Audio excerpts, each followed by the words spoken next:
Bonjour et bienvenue. Aujourd'hui, nous allons aborder un sujet délicat et souvent douloureux, les relations avec une belle famille narcissique. Plus précisément, nous allons explorer la situation complexe et presque inextricable qui se présente lorsque vous êtes en couple avec ce que les psychologues appellent l'enfant d'or de cette famille. C'est un scénario si difficile que l'on pourrait presque résumer la situation en un seul conseil. Bonne chance, et conclure. Car nous sommes face à un enchevêtrement de relations toxiques qui, bien souvent, n'a pas de solution simple. Si vous pensez qu'une relation amoureuse ne peut pas se terminer uniquement à cause d'une belle famille, détrompez-vous. C'est une épreuve qui met à l'épreuve l'amour le plus solide. Vous pourriez vous dire, attendez, devrais-je vraiment renoncer à la personne que j'aime à cause de sa famille? Malheureusement, dans certains cas, la réponse est oui. Analysons cette dynamique en profondeur. Nous ne parlons pas simplement de beaux-parents difficiles. Nous parlons du cas spécifique où votre partenaire est l'enfant favori, l'enfant d'or, de parents manipulateurs et narcissiques. Pour bien comprendre, il faut savoir que dans une famille dysfonctionnelle, il y a souvent des rôles attribués. Si vous étiez en couple avec le bouc émissaire de la famille, celui qui est toujours blâmé, il y a de fortes chances que cette personne ait déjà pris ses distances.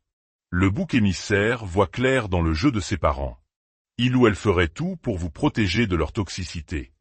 Mais l'enfant d'or est dans une position radicalement différente. Il ou elle a toujours été idéalisé, protégé, et a bénéficié de ce système. Cet enfant est souvent l'extension narcissique de ses parents, le trophée qui reflète leur propre grandeur. Par conséquent, il est très difficile pour lui de reconnaître la nature toxique de ses parents, car il n'en a jamais vraiment souffert. La clé de toute cette situation réside donc dans une seule question. Votre partenaire est-il conscient du problème? Comprend-il la toxicité de ses parents? Un enfant d'or qui a pris conscience du comportement problématique de ses parents est une personne avec qui l'on peut construire. Un enfant d'or qui reste aveugle est une impasse. Commençons par le scénario le plus courant et le plus sombre. Votre partenaire, l'enfant d'or, ne voit rien. Dans ce cas, pour être honnête, votre situation est extrêmement précaire. Vous subissez peut-être des manipulations, des critiques acerbes, des abus verbaux, des piques constantes et une véritable malveillance de la part de vos beaux-parents. Mais votre partenaire, lui, ne voit rien. Les parents narcissiques sont maîtres dans l'art du double visage. Ils peuvent être absolument charmants et aimants avec leur enfant chéri, tout en étant cruels et méprisants avec vous, souvent de manière si subtile que vous passez pour la personne paranoïaque si vous osez en parler. Ils ont peut-être traité leurs autres enfants, les frères et sœurs de votre conjoint, de manière horrible, mais leur enfant d'or n'a jamais rien vu, ou a appris à ne pas voir. Alors, pourquoi vous verrait-il, vous? Et voici la vérité la plus difficile à accepter. Ce n'est pas vous qui lui ouvrirez les yeux. Ce système familial, avec ses rôles et ses dynamiques, était en place bien avant votre arrivée. Et il le restera bien après votre départ si la relation venait à se terminer. Beaucoup de gens s'épuisent pendant des années, espérant un déclic, une prise de conscience qui ne vient jamais. C'est d'autant plus tragique que l'enfant d'or peut être, par ailleurs, une personne merveilleuse, empathique et aimante avec vous. Son angle mort, c'est sa famille. Vous ressentez alors une impuissance totale. Chaque tentative de dialogue se heurte à un mur d'incompréhension. Tu exagères. Mes parents ne sont pas comme ça. Ils veulent juste notre bien. Comme on peut passer des années à espérer qu'un partenaire narcissique change, on peut passer des années à espérer que son partenaire enfant d'or comprenne enfin. Mais les attaques de vos beaux-parents sont souvent invisibles. Un regard méprisant, une remarque insidieuse, une exclusion subtile lors d'une conversation. Des choses qui, racontées, semblent insignifiantes, mais qui, accumulées, vous détruisent à petit feu. Cette relation entre l'enfant d'or et ses parents est souvent fusionnelle, une emprise profonde. Le parent narcissique ressent un droit de propriété sur son enfant. Votre arrivée est perçue non pas comme un ajout heureux à la famille, mais comme une menace, un vol. Vous êtes celui ou celle qui lui a enlevé son bien le plus précieux, sa principale source de validation. Personne ne sera jamais assez bien pour leur petit prince ou leur petite princesse. Vous le sentirez dans des phrases en apparence innocentes. Personne ne connaît mon fils comme moi, ou j'espère que vous apprendrez à la traiter comme la princesse qu'elle est. C'est une compétition malsaine dans laquelle vous ne pouvez pas gagner.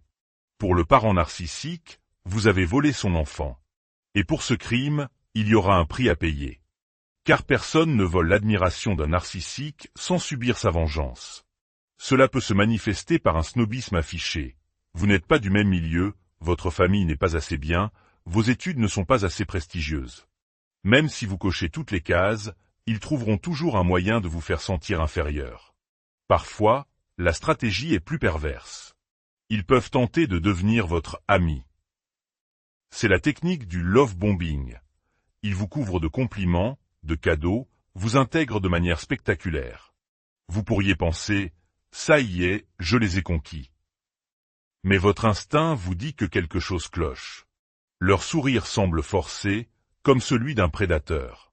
Cette phase idyllique ne dure qu'un temps. Dès que la relation devient sérieuse, que le mariage ou les enfants arrivent, le masque tombe. Ils réalisent que vous n'allez pas disparaître, et la guerre commence. Si les parents narcissiques sont du type vulnérable, ils joueront les victimes. Depuis que tu es avec elle, tu ne viens plus nous voir. Vous nous abandonnez. Je savais bien que mon fils finirait par m'oublier pour une autre. C'est un chantage affectif constant, conçu pour culpabiliser votre partenaire et vous faire porter la responsabilité de sa tristesse.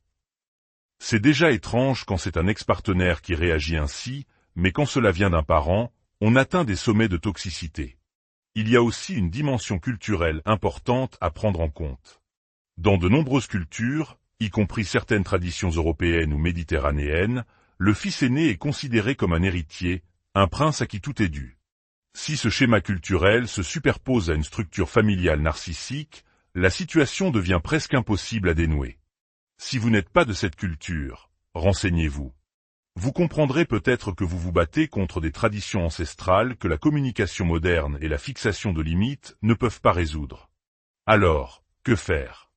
Votre fantasme secret est peut-être que votre partenaire coupe complètement les ponts avec ses parents. C'est très peu probable, surtout s'il ne voit pas le problème. Il se sentira pris au piège, comme si vous lui posiez un ultimatum.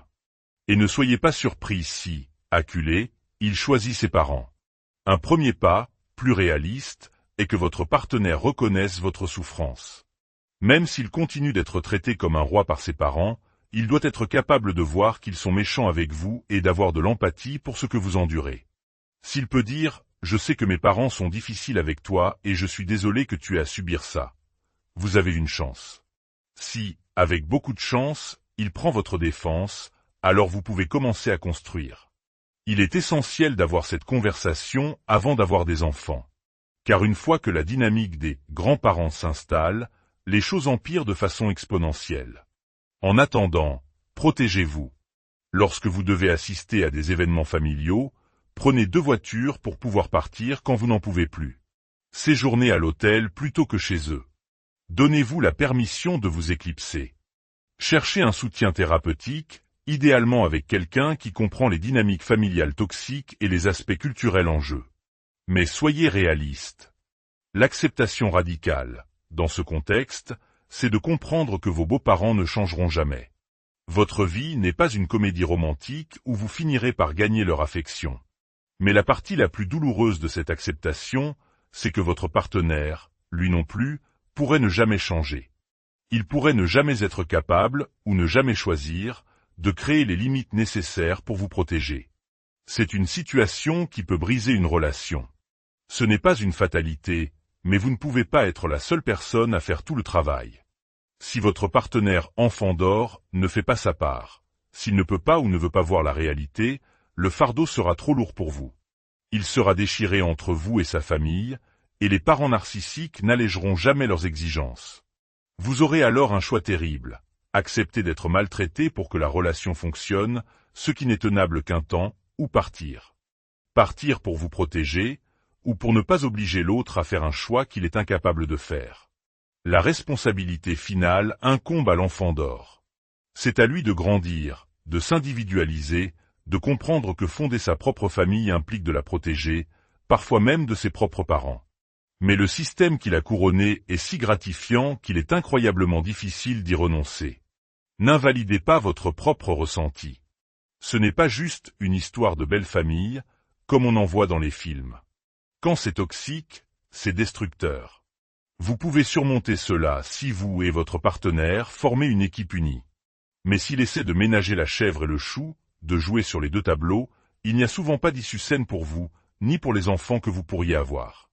Posez-vous la question, surtout si vous détectez ces signaux en début de relation. Voulez-vous vraiment passer votre vie à essayer de prouver votre valeur à des gens qui ont déjà décidé que vous n'en aviez aucune? C'est un jeu malsain, un chemin long et chaotique. Si votre partenaire est incapable de le voir, ce chemin pourrait